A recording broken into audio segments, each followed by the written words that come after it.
Good afternoon. I think we might as well get started.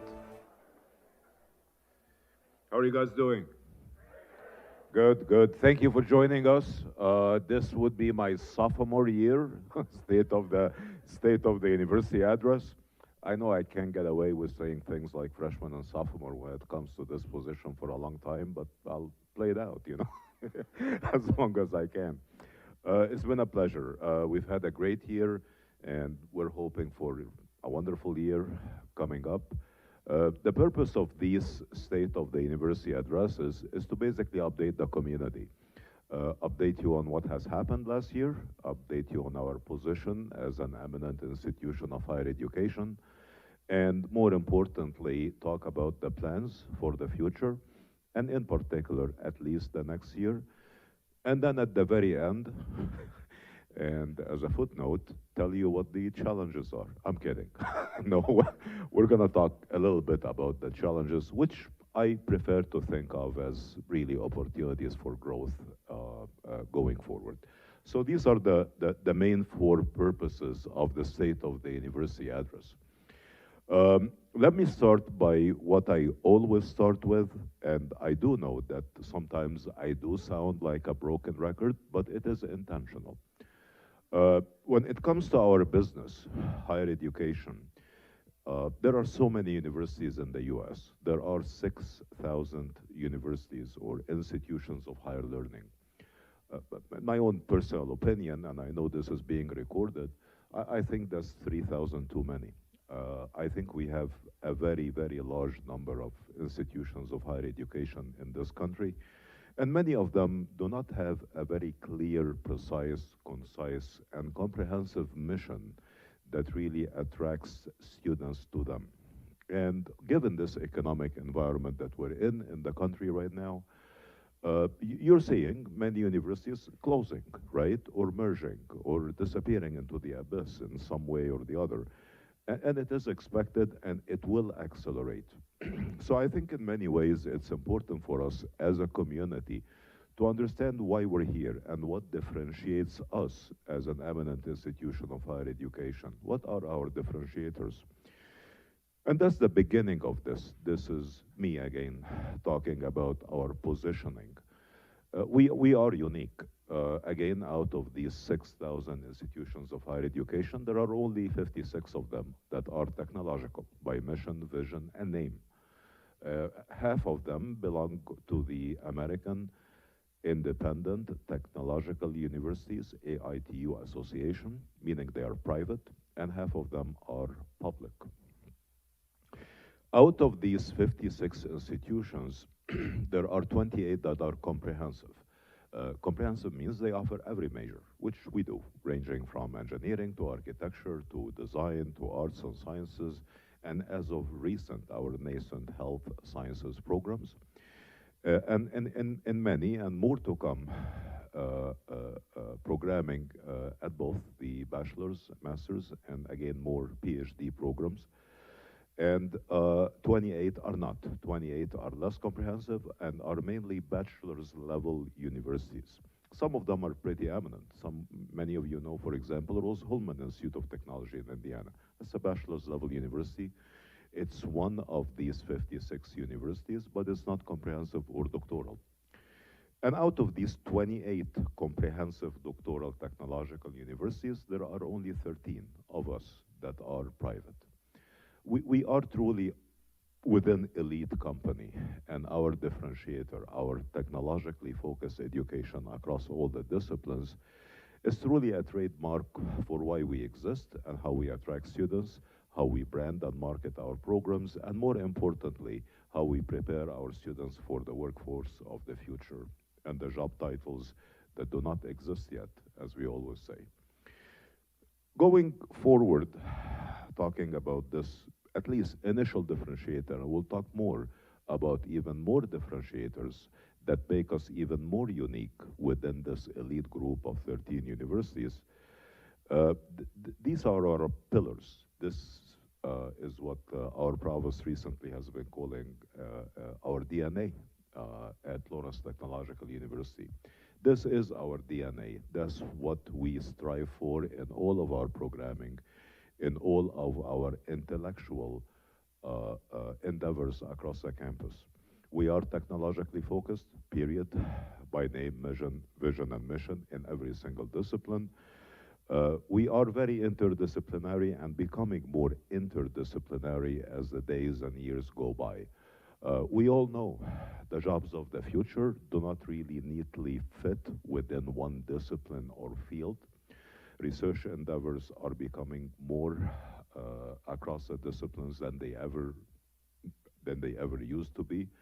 I am myself, as a researcher and scientist, is a product of one of these interdisciplinary fields, robotics in this particular case. Robotics is, again, a great example of a field that involves mathematics, computer engineering, computer science, mechanical engineering, manufacturing engineering, computer vision, AI, programming, sensors, biomedical engineering, and the list goes on. The fields of the future, whether they are within the area of sustainability or electrification or many, many other disciplines like robotic surgery and nanotechnologies, again, do not neatly fit in one discipline. Most of the high impact and tough problems to solve in the upcoming economy in the 21st century are interdisciplinary by nature. Look at where we live right now in Metro Detroit.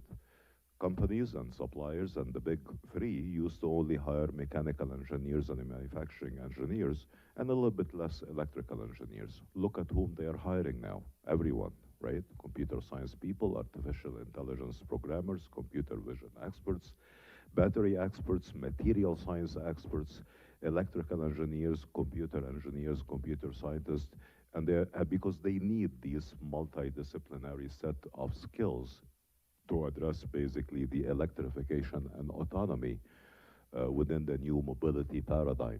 Same is true of most disciplines. Take a look at health sciences. Health sciences is a prime example of why we need to train people differently, whether it's robotic surgery, whether it's digital record keeping, whether it's bioinformatics and telemedicine.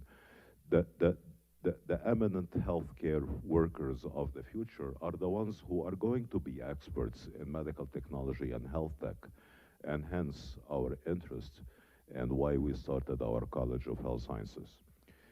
The third pillar, or the third part of our DNA, is our professional orientation. We are a university that prepares students for the professions. We are a university that prepares them for industry unapologetically. That's what we do. We prepare students for jobs from day one. And that makes us kind of different. That makes us emphasize skills in our training and our degree programs and our education that used to be called in the old days soft skills, right? They are not soft skills, they are professional skills. We ensure that our students graduating from any of our degree programs know how to function in a team, know how to work on an industry project collectively with colleagues and mentors, know how to present their work professionally to their supervisors and to their mentors, know how to be leaders and how to be professional writers and how to do good presentations. These are incredibly important professional skills for all graduating students from all the disciplines, and that has been our professional orientation for a long time. None of these things that I'm saying started happening at Lawrence Tech since I left a couple of years ago. That has been the genesis of the formation of this great university for 90 plus years.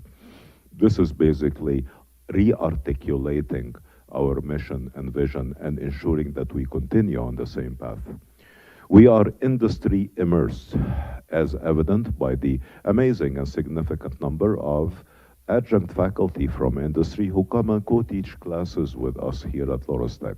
We are industry immersed by virtue and nature of the student industry supported projects that industry provides to our students in the classes, let alone the thesis and the capstone projects and so on. We are industry immersed as by virtue of the very high percentage of our students who go through co-ops and internships and encouraging them to do so from day one. And again, being industry immersed is really part of what we do to ensure that our students are productive from day one in the professional setting that they will be in after graduation. And finally, least, last but not least, is our emerging character as a university that focuses, encourages, and thrives upon research activities, scholarships, and creative practices in all we do. The future and trying to address the challenges that face humanity in the 21st century requires this. If you take a look at the grand challenges facing humanity and our graduates in the upcoming 20, 30, 40, 50 years, whatever they are, whether they are reverse engineering the brain or autonomy or mitigating nuclear threat or clean water, even, because believe it or not, that's a challenge. You will know that addressing these challenges require a very well-rooted professional in research and scholarship, and requires research endeavors and the creation and maintenance of a program that encourages intellectually meritorious studies and creating projects of broader impact. This is our DNA. That's what we are based on in all of our degree programs, in our research endeavors, in our industry collaborations. And again, it is a distinctiveness. And I know that the campus believes in this. I worked in many places, consulted for many universities throughout my own career at least. And one thing I've noticed in Lawrence Tech, which probably makes all of our lives much easier at work, is that most of us here at Lawrence Tech truly believe in these pillars, truly believe what our mission and vision is as a technologically eminent professional institution of higher learning. And believe it or not, in many great universities, having most of the faculty and staff be on page and believe in the same vision and mission of the institution as a whole is not de facto, and this is actually something unique that will help us continue to succeed at Lawrence Tech. Again, continuing on, as you can see, from an outcomes of point of view, reporting on the last year, we continue to do well. 95% of our students or more have employment offers, not only living wage, but much higher in most of the cases. The national average is 67% of graduates receiving a job offer in 3 months upon graduation.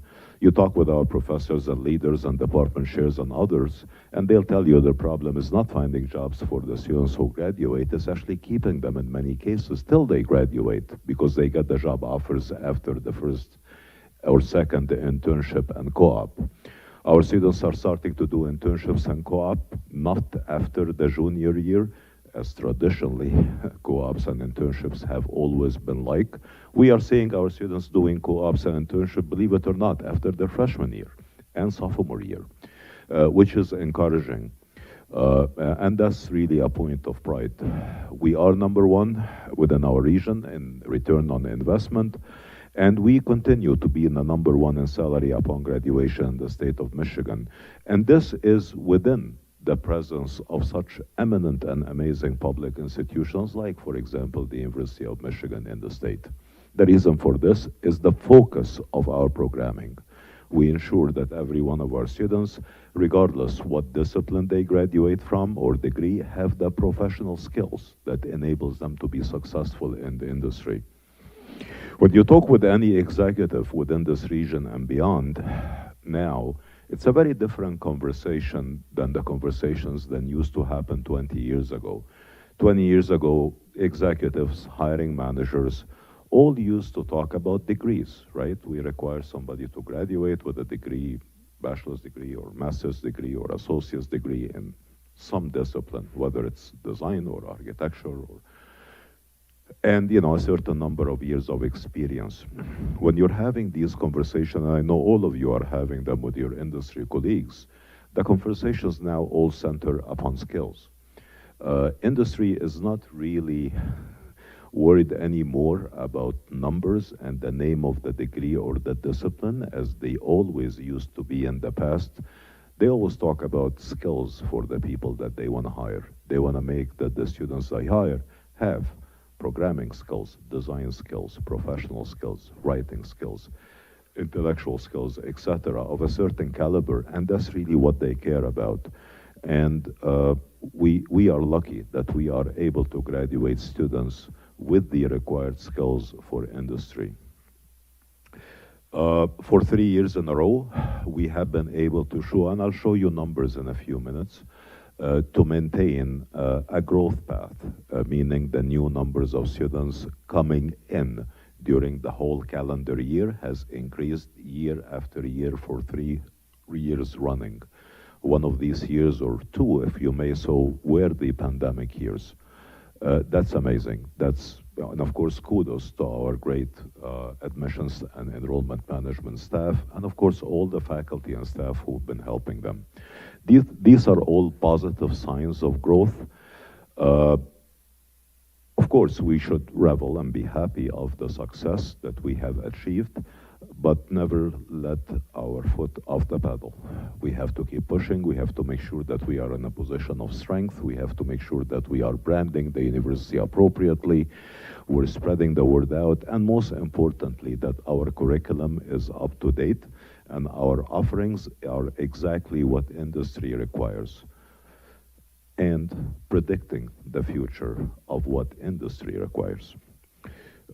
Continuing on, again, we are a very different campus than we used to be 10, 20, 30 years ago. And primarily, this is because of the previous administrations and great presidents and leaders and faculty that this university has had for the last several decades. I might have mentioned this story to you, or some of you. I did visit this campus, and of course I've tracked it all over the years as an engineering dean and a vice president. But the first time I came to this campus was 1989. And I was a graduate student, actually, coming to attend a conference in Detroit with my advisor. And she brought me along for the campus banquet dinner in 1989, which was held on this campus. And I think the president was Dr. Marburger at that time, if I'm not mistaken. The next time, and I was a kid, obviously, at that time, and attended the banquet, had a tour of the university. Second time I came was a week before the pandemic hit, right? When I did my interview for the provost job. This is a completely different campus, and you think 30 years in higher education is a long time. In higher education, 30 years is nothing. Institutions move incredibly slow. This institution has moved so fast in the last 30 years and completely transformed itself. Again, kudos to the previous administrations and presidents. 1,000 plus students living in our dorms, and we're full, and we will probably need to have a serious conversation about accommodations as the growth continues. Thriving athletics, I think the number is 682 or something like that this particular semester, up from about 400 three years ago. Amazing athletes, and we'll talk more about athletics in a second. Emerging and new programming at the undergraduate and graduate levels in areas of interest like cardiovascular perfusion. Just had the white coat ceremony for the second group a couple of weeks ago. Artificial intelligence in all the disciplines. I hope you had a chance to attend the assessment day, which was day before yesterday, actually. What an amazing event, really showcasing the innovation and creativity of the faculty and staff across Lawrence Tech and the applications of AI in all disciplines, and how we are utilizing it efficiently and productively. Electrifications, autonomous mobility, the physician assistant program, undergraduate and graduate degrees in data analytics, business intelligence, and data sciences within the College of Arts and Sciences. Virtual augmented reality designs and programming within co-ed and within arts and sciences. Gaming programs, again, in arts and sciences and co-ed, and emerging engineering gaming programs in audio engineering, technology management, and the advent of health tech programming in the new College of Health Sciences. This is a lot of stuff to happen in a university over a span of 1 to 2 years, and more to come. Kudos again to all the faculty and staff for the creativity and innovation, and most importantly, the agility and being able to really turn on a dime and come up with programming that is needed in the new economy. And of course, again, our trademark, the skills. We don't know what job titles our students are going to have, but we want to make sure that they have the skills coming out from here that enables them to be productive, professional, technologically aware, and eminently qualified for these kind of jobs. And more importantly, being able to lifelong learn on their own, because 50% of what we teach them anyway is going to become obsolete 5 years down the line after they get out from here. These are the enrollment numbers. So what I try to do here is put two metrics, the number of new students coming in fall to fall, and the number of semester credit hours registered across the campus fall to fall. I know that many of you are taking pictures. You don't need to. If you need a copy of this, I'll be very glad to have my assistant send you whoever wants a copy. Again, total enrollment numbers, we're seeing a reversal of trends starting 2020. Very decent increases. Of course, from a financial or fiscal health point of view, the second row is more important than the first row because the semester credit hours literally translate to dollars, right? And Linda is sitting in the back and she's smiling, of course. So for our fiscal health, the increase in the total semester credit hours has been actually very, very healthy.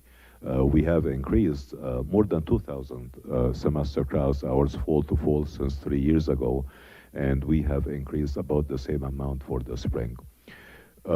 New enrollment is really interesting and exciting, and it points to a challenge that I'll discuss later. But the numbers are actually great. The new enrollment, again, is a number of new students coming in fall to fall, fall after fall. And the numbers look pretty good, fall to fall, from 830 to 1100 and from 260 to 500. So these numbers are actually pretty impressive. Taking a look at the whole picture might be even more important, and it's really very simple. What we've tried to do here is capture the number of new students coming in throughout the whole academic year, meaning fall, spring, and summer. 12 months, 12 months, 12 months. And the numbers are very healthy. Again, the credit hours registration throughout the whole academic year for new students joining us increased from 11,000 and change to approximately 14,400, and the new students coming in throughout the whole 12 months period increased from 1,300 to 1,800. These are actually very, very, very impressive numbers. Couple of things to understand. One of them is that it takes a while to fill the funnel, right? Because it drags for 4 years for stability. And the second thing, which is not mentioned here, but I will touch upon this later, is that there is another piece to the new students and the overall enrollment that plays a significant part in these number changes, and that's retention, right? Retaining students is crucial, and it is much easier, supposedly, and honestly cheaper than getting new students in. So we have to be careful on both ends, and that's something that I will talk about later in the presentation. Overall, trends are very healthy. 90% of universities in this state, including every private university, literally, would kill to have numbers like this. This is actually very, very impressive. Continuing on, again, marquee programs, PA, cardiovascular, and I'm delving here into the College of Health Sciences because that's a major, major endeavor. It's not every day that a university starts a new college, obviously.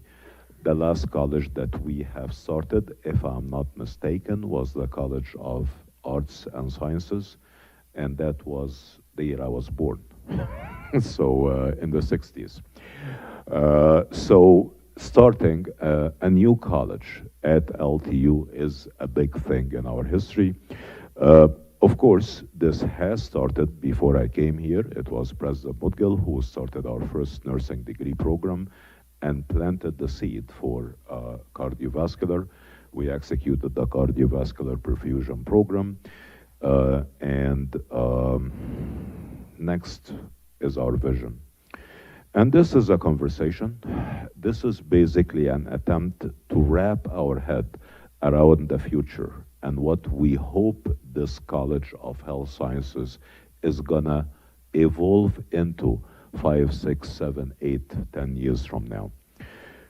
Again, when you take a look at the shortage and needs within industry, within the economy, within our great country, we know what they are. They are in technology and health sciences. Technology and healthcare are facing dire shortages across the board in every single discipline and have been for a number of years.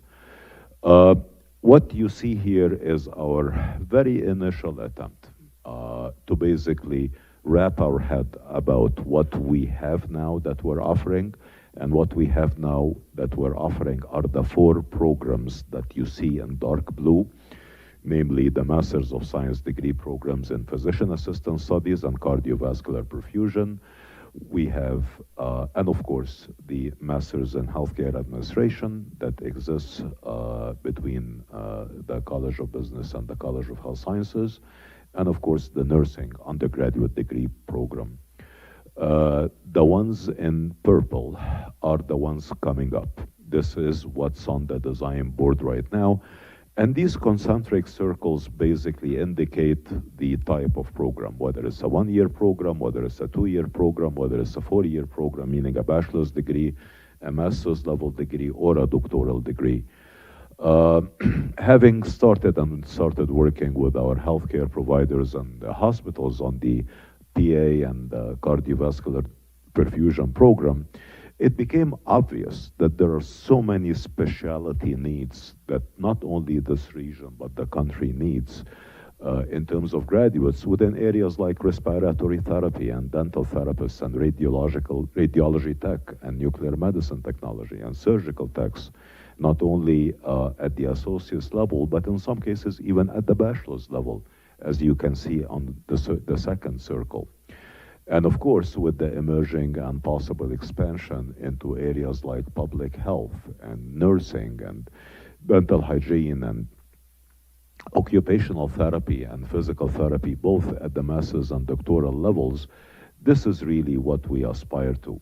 So we are thinking of starting a few programs. Some of them will be rather quick, and these are the ones that are within the 2-year cycle: surgical tech, respiratory tech, dental therapy, and radiology tech. Some of them would be at the master's level, and some of them would be hopefully at the doctoral level. And this plan really, the coming to LTU soon, we're talking about 2 to 3 year window. And again, we always say at Lawrence Tech, we do not want to start new degree programs that we need to market and recruit for, right? We'd like to build and design degree programs in significant areas of need and shortage, and people will come to them. All of these programs, bar none, literally, every one of these satisfy that criteria. I guess you build them and they will come. Right? And that's exactly the intention. We are lucky to have so many collaborators and colleagues from healthcare, and not only Ascension, but Ascension and Henry Ford and Trinity and others that we have consulted with extensively over the last several months between the Office of Academic Affairs and the Provost and Enrollment Management. And actually, we are very seriously considering and incorporating their feedback and advice in every single step while we are designing these programs, because they are the ones who are going to hire these students, right? So that's the plan coming up. I'm going to go into an area after the area of health sciences that was a problem, and again, I'll try to be as transparent as possible in meetings like this. When I started my freshman year as president, there were 2 glaring problems on campus, and not in academic affairs. And to be very honest, 2 or underperforming divisions. One of them was philanthropy, and the other one was marketing. And I think this is a view that was shared by the community for many years before I started this job. I am pleased and extremely happy to report that we actually do have a turnaround in both these areas that is significant and actually heartwarming. We've been doing very well in philanthropy, as you can see. Philanthropy has increased the size of its, and these are all personal type of philanthropy, meaning individual giving through individuals or individual giving through individual foundations, people's foundation. Numbers has increased from 1.2 to 2.3 to 2.9. Kevin doesn't like this because he thinks that 2.9 should be close to 4. And, and it is actually 4, but there is a mistake because it happened literally at the edge of the fiscal year. So I am a very conservative person when it comes to philanthropy number. That's why you don't see it here. But here's the better news. We are literally 2 months into or 2.5 months into the new fiscal year, the 23 to 24. That number already is $3.5 million. So we are doing amazingly well.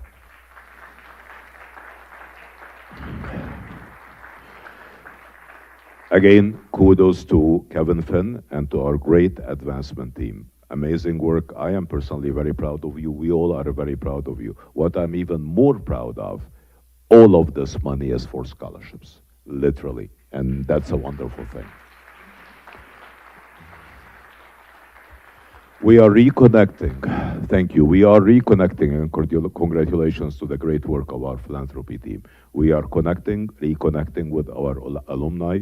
We are inspiring them. We're telling them and explaining and proving to them that their philanthropy is helping students and their families and their communities.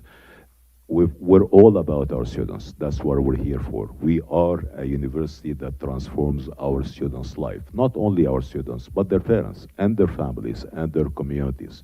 It's a mission and a vision that we are incredibly proud of. And believe it or not, you probably believe it. You've been here, most of you, longer than I have been. Many of these great alumni who are doing exceptionally well, who are finally coming back to the fold and helping us, have been helped by this institution. They have been helped 30 years ago and 40 years ago and 20 years ago, financially and in many other ways, and we help them get out and graduate despite, in many cases, very dire circumstances. They are grateful and they are finally giving back. The reason they are giving back is that we're finally asking them. It's not really very complicated. And again, kudos to our advancement team and philanthropy. This is really a very drastic change. And it will make a difference in our recruitment, will enable us to attract more students, will enable us to support more students coming in. Talking about external funding overall, it's not only philanthropy / advancement work. There are several categories. I talked about the first one, philanthropy, individual giving. However, there are other kinds of external support that a university typically receives other than tuition.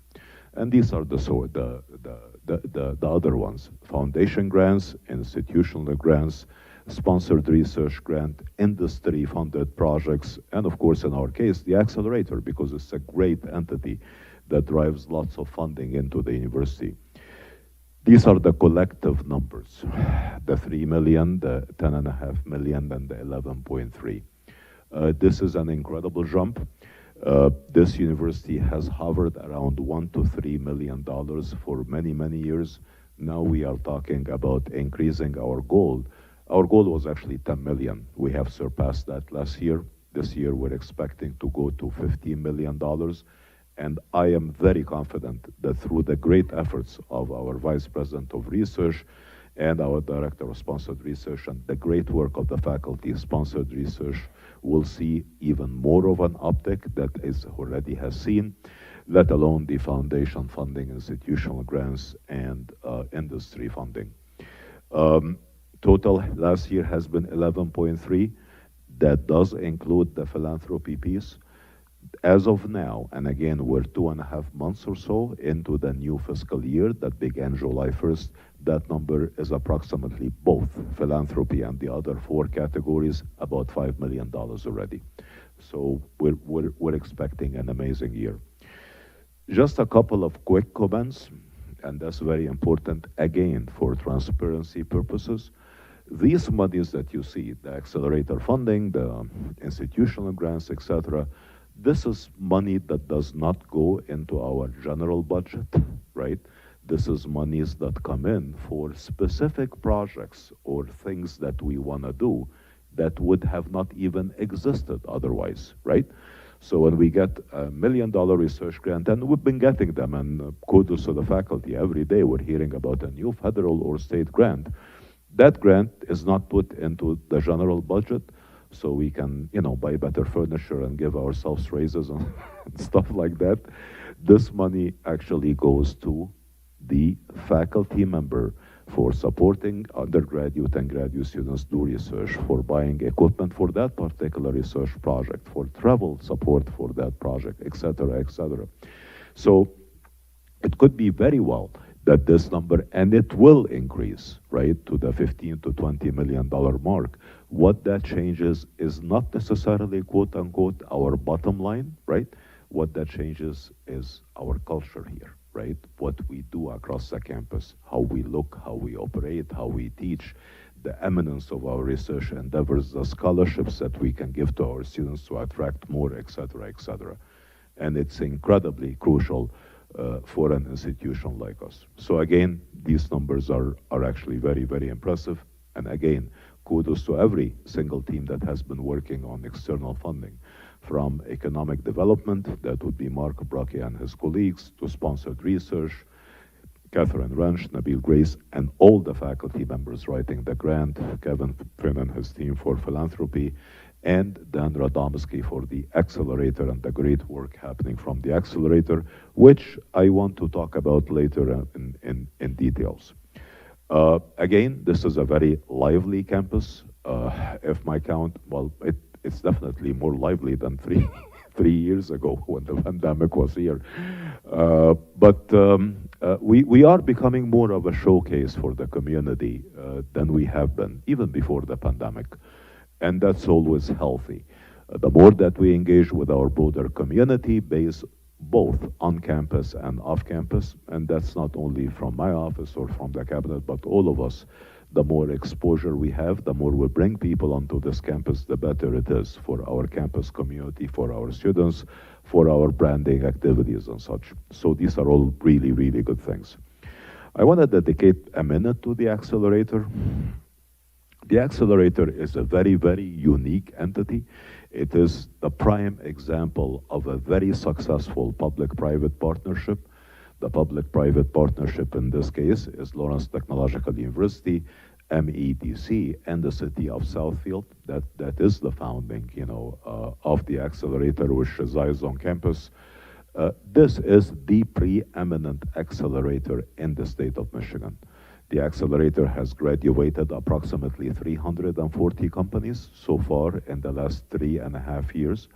The accelerator attracts very significant funding, and you see a sample of recent funding that the accelerator has acquired to help these companies prototype, start up, graduate, and then go on their own.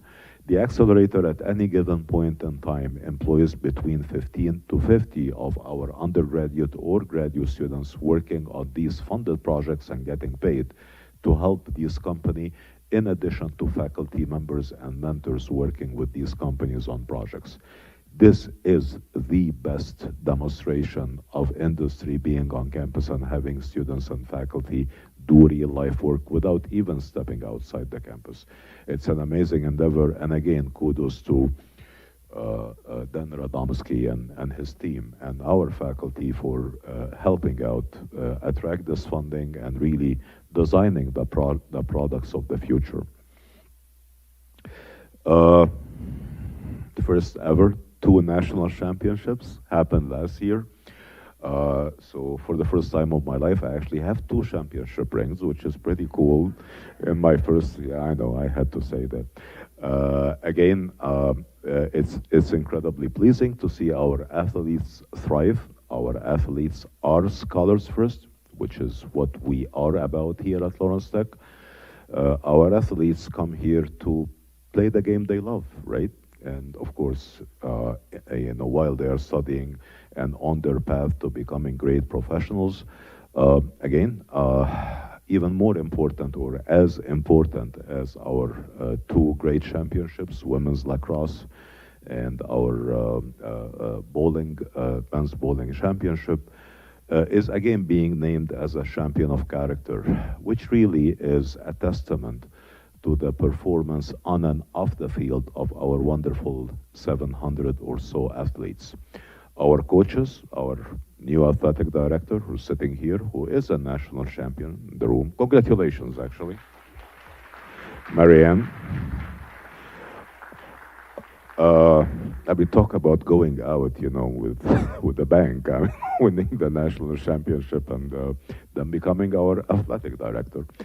Um, it's really about having great students. Our average GPA across all the teams is actually incredible, 3.2. Many of the teams are. I mean, I know lacrosse is much more than that, and many of the teams are more. That's unheard of. When I came to Lawrence Tech as provost 2.5 or 3 years ago, I think we had at that time, if I'm not mistaken, around 400 athletes total, or 380, I think, in 2020. And of course, that already was a large percentage of our undergraduate student population. And I was worried, right? Because given my own background in academia, the expectation typically that the athletic teams would have a much lower average GPA. I mean, that's typical in athletics. And given that large number of athletes, and given how hard our majors are in Lawrence Tech, we don't have general studies majors here, right? In every major that we have is a professional hard major. I was actually worried about the academic level, and when I came, and I started digging into the numbers and the GPAs, I was tremendously impressed. And I remember, like, literally my very first meeting with Kevin, who was the dean of students at that time and responsible for athletics. My very first request was to double the size of the athletic program because, the outcomes were just incredible. So again, this is a great thing that we're having here, something great going on. And with the new leadership, I'm sure we'll do even better and add more sports and support our scholar athletes better in the classroom, on the field, and with better facilities. And I promise that we will do that. The second area or the second weakness that I perceived when I started the job a year ago, in addition to philanthropy, and we covered that, of course, was marketing. And again, we've been collaborating with Yellow Flags, our new providers, for over a year now. The outcomes are actually very significant. And the marketing and branding outcomes in the kind of world we live in now are actually measurable by numbers. Engagements, impressions, people opening direct emails, people liking and or joining a social media post or a platform or an account. Very measurable. It's not what it used to be. You throw something and hope people are going to read the papers, for example. No, that's a different world right now. Our impressions, the collective impressions, the engagements, the follows, the likes across the 5 platforms, I mean social media, plus the direct email campaigns, plus the TV programming, etc., has more than quadrupled over the last year. And I don't know about you, but people are hearing our name much more often than they ever used to be within this region and beyond. I'm out all the time, as some of you notice. I mean, meeting with people and trying to advocate for the university in many, many settings, regional, across the state level. And I'm hearing people who don't even know me talking about Lawrence Tech, how, they have been doing very well, how the value proposition makes sense, how high of the starting salaries and new programs that they are starting. there is a buzz about Lawrence Tech, and people are understanding more and more in this region, and soon, way beyond the state, that what we're doing something very transformative here. Campaigns are ongoing, whether they are the TV campaigns. You know, all of our home games are, the football games are actually broadcast, all 5 of them, on WXYZ or Detroit 20. The Be Curious, Make Magic branding campaign is gaining significant traction. The direct email campaigns are successful with a way higher than average click rate, and our social media is doing well. Again, by all measures, we have embarked on a very successful rebranding and marketing path, and I'm very confident that going forward, this advocacy and this new look will actually be prevalent in the region and beyond. We continue to be recognized in many of the typical ranking venues, obviously, which is always a good thing. Not that I am a very big believer that we should work for the rankings. Probably very few university administrators will tell you so. And you know how it is with rankings, right? When you rank high in Bloomberg or US News and World Report or the Wall Street Journal, every university, every dean, every chair, every president keeps talking about it in their feed, including me, of course, right? And when you don't talk about it. So, and again, it all boils down to data. But again, we're doing very well when it comes to rankings and badges and accomplishments and stats. But again, it boils down to providing these ranking agencies with the correct data in terms of employment outcomes, salary outcomes, et cetera, et cetera. And we need to do a little bit better job of that. Again, unique differentiators on top of being one of these 13 universities. Again, the undergraduate research is a differentiator even within the AITUs. Our faculty-student interaction and the fact that not every one of our classes is 300 students sitting in a room like this is a differentiator. When you take a look at these 13 universities, you'll find that 8 of them, the average class size through the freshman and the sophomore year is about 280. We do not do that here.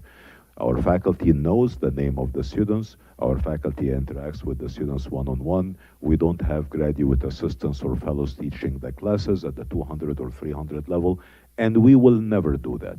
That's not in our DNA. And that's actually a unique differentiator.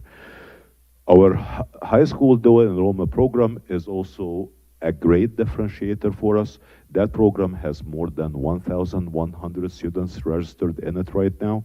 All of you are familiar with the program, juniors and seniors in 48 different school districts, plus the early middle colleges take our 100 level classes in several disciplines.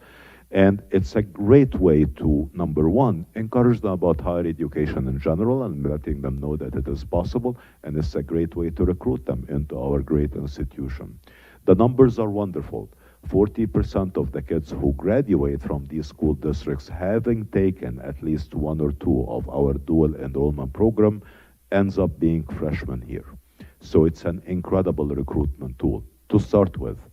But the more impressive statistic is the fact that the remaining 50 or so percent who do not come to Lawrence Tech but take our dual enrollment classes, 40 out of this 50, 80% end up in college, period. So we're doing something incredibly humane and wonderful for the community and the region, having 90 or so percent of the students who participate in our dual enrollment and early middle college actually go on to higher education. And comparing that sample size with the same school districts of students who do not take these programs being at 40% or 50% means we're doing something truly exceptional and good for society. We are aspiring and we will continue to expand our dual enrollment purpose, both for our own recruitment programs, having people come to us, and also because of the great impact it has on society. I had a chance to meet with Superintendent VT from DPSCD about 2 or 3 weeks ago, and we actually have incredible plans to do much more than just dual enrollment with DBSCD, and more news is going to come about that soon. Again, we have even more unique things. So when we talk about Lawrence Tech, yes, we are unique. We are one of these elite universities. And even within this group, we have our differentiators as a university overall. But even within the colleges themselves, there are unique differentiators. College of Architecture's Design is one of very few in the country that have embraced technology in every offering for many, many years now, before generative AI was a thing in the media, including automatic generation of designs and prompt engineering and such for creating videos and audios and simulations and 3D structures. Amazing work. And they are noted nationally and internationally for this. And that's an example of a college within a discipline other than engineering and science that fully embraced the technological mission, vision, and our DNA as a university, and has become known for doing that, as an example. Our engineering school is home to two programs that are by themselves incredibly unique in the world. We are one of two architectural engineering programs at the graduate level that are actually accredited, and one of three robotics undergraduate engineering programs that are ABET accredited. And there are many differentiators and unique characteristics in programs within the arts and sciences in areas like psychology and others that fully embraces technology in the teachings. Very interdisciplinary, technologically oriented, and many other examples across the campus of differentiators within the discipline. So life is good, but we have what I, as you can see, refuse to call challenges very vividly, and I prefer to call them opportunities. And these are things we need to address, work on, and if we do it right, it will be transformational for us. We need better data. We need better institutional research numbers, not only for enrollment and statistics purpose, but also automated dashboards for all the faculty and the staff and the chairs and the administrators to be able to know and predict enrollment semester after semester, do projections, do cost analysis for their various departments and degrees. We need to do predictive analysis for what's going to happen next year in terms of students coming in, budget requests, a whole bunch of things. And these are very crucial, not only for our internal work, but also when we are seeking funding from foundations and institutional grants and research and the federal government. This is not an area of strength now, period, and that has to change. And we are working towards establishing a world-class, led by a data scientist, institutional research office. We have space challenges, and they fall in two categories. One category is understanding what we have, right? Are we efficient? Are our departments and classrooms in the right locations? Are the programs and or services that are close together make sense? Are we offering classes based on a schedule that makes most of our classrooms occupied most of the time and being very efficiently used? I frankly don't know the answer to this. And it's not a very easy answer. Okay, but other than that, we have other problems. We know we need space for all of these wonderful programs that we just talked about in the College of Health Sciences. We know that the athletics degree program needs better facilities. We know that we don't have a conference facility on campus that we can actually conduct national or regional conferences in, and despite the fact that many of us here get invited to host these conferences. We don't have showcases for our eminent marquee programs in robotics engineering or material sciences or digital integrated arts, media design, technology, and marketing, for example. We have a list. We're growing out of space for the accelerator at this incredible rate of growth. We have at least 20 companies who would like to co-reside with us in a location in LTU after they graduate from the accelerator. We don't have space for that, which would be an amazing opportunity. We're going through a rebrand of the College of Business. Matt is not here, but the College of Business is embarking on a complete rebrand to make sure it is the business tech university in the state of Michigan, and embracing areas like data analytics, embracing artificial intelligence applications in management, embracing cybersecurity and IT and algorithmic trading, and so many areas within technology and business and management. Wouldn't it be nice if they actually have a contiguous space that makes sense somewhere, right, as a business school? And there's an extensive list. So we have an extensive list of new programs or things that we would like to find space for. And we're not sure that our existing programs are located in the right area now in this campus. So I have tasked our great colleague here, Dean Carl Dubman, given his experience, to basically embark on the first steps of a survey. And I know many of you have probably been contacted to really do the first step of this process regarding evaluating our spaces, making sure that we know what our needs are, whether some of what we have needs to be moved elsewhere, etc. And at the same time, we have embarked on a process to try to identify outside space that we can lease, rent, or own, or any permutation thereof. That would make sense. So we can have an expansion area, and then we can do the shuffling around and host the new programs. It's not a bad time to look at space. And you know all of this. When you take a look at the city of Southfield, or for that matter, any city actually in the country, 70–80% of all of these towers across from us and all the offices are vacant, right? After COVID, you know what happened. Many of the companies don't need that additional office space. So getting commercial space, especially office, conference, kind of space that would be conducive to the kind of business we're in is actually becoming possible, reasonably affordable, because everyone is breaking their lease and nobody's going back to work full time. So anyway, that's an area in which I think if we do it right, it will be transformative for the university. Retention is an area that needs to be carefully looked at. And our provost office and our associate VP, Jim Jolly, are working with enrollment management to really take a very deep dive into retention. I did mention at the front end of this that we're seeing very significant increases of student number, new students coming in, which is a blessing and amazing, but the retention is not keeping pace with that.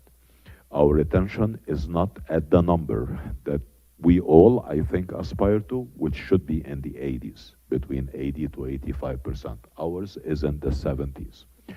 And that's not acceptable. And basically, we're working towards finding solutions and understanding the problem and solving it. Our website needs some lift and consistency. And we are working on this, but by the end of this academic year, we aspire that all of the current issues and fixes hopefully will be completed. Again, and I'm actually very serious about this. These are all amazing opportunities for growth and for doing business better and for transformation across the campus. So I do refuse to call them problems or issues or challenges. They are truly opportunities that if we capture and do right and solve, they will make a huge difference to us. Other than that, I'm nearly done. I always like to put this, and again, I will make this to whoever want as a presentation available. This is who we are. No significant changes, actually probably any, since last year in terms of structure. I'm not talking personal. So the divisions remain the same. We have the 7, main operations across the campus. Our marketing, philanthropy, accelerator, and research, administration, finance, enrollment management, and the big box at the middle, which is, of course, academic affairs. In terms of positions and so on, really nothing has changed. in terms of the org chart. But some people and some movement happened within the org chart. So these are the changes in leadership. Again, not too many. First, Dr. Heist joined us January 1st of 2023. So Dr. Heist is a freshman now. And it's been a pleasure. And not only I am pleased, but I mean, the community really is very grateful that Dr. Heist has decided to join us, and we're seeing amazing progress. So we have our provost. Kevin Finn, I think you've already been here this time last year, but you started like a day before that or something, so you were new, so we'll consider you as a starting sophomore. So Kevin, of course, is is our VP for philanthropy. Is Joanne here? Yes, he's here. Can you stand up, please? Joanne Baldwin. Joanne has joined us as our new Dean of Students. Patrick is our interim Dean for the College of Arts and Sciences. Welcome to the executive team. Matt Cole, who's not here, started as the interim Dean for the College of Business and Information Technology. Marianne, our national champion, is now our athletic director. She's with us here. Yes. Cynthia has joined us. Is Cynthia here? Yes, she's right here. Please stand up. Cynthia is our new director for the library. Grant has been named as the associate VP for and controller in administration and finance. Is Grant here? Is with the auditors. I know. Cindy, she's with the auditors too? No? What? Oh, okay. Cindy is not here. She has left the student affairs and now the assistant VP for philanthropy. And Scott has taken on a very exciting role as the executive director for athletic fundraising. Scott Trudeau is here. Okay, nobody is here. Okay. Yeah, actually, I remember. But I mean, again, these are the recent leadership transitions. I am not anticipating any significant changes within the next year. Again, great colleagues. And I'm going to say this probably because I have to. Attracting talent is becoming difficult in every business. I think you all know that, particularly the hiring managers and administration and finance and our faculty members who are looking for new faculty members to join. It's a very different and very difficult landscape when it comes to, again, identifying, hiring, and retaining talent within our ranks as employers. And all I can say is this. This is a great environment, but I aspire for our leaders within the different divisions to work on the professional development of their colleagues who work for them in their divisions. It is easier to grow leaders from within than to hire leaders from outside, right? Same as retention. Easier to retain than to get a new student. So I advise, and that includes me, includes every one of you, that you actually work with your colleagues who work for you in your divisions or departments or organizations. Make sure that you provide them with what they need in professional developments, because they will be the leaders of the future who will take on these positions. And I think that's always good standard operating procedures. I think I'm done with this presentation. We've had a great year. We have a wonderful year to look forward to. I'm open for questions now, and I'm open to answer questions by email all the time. And I'm available, as you all know, to anyone who wants to know more or have any other inquiries. But for now, let's have an amazing and fantastic year. Thank you all very, very much.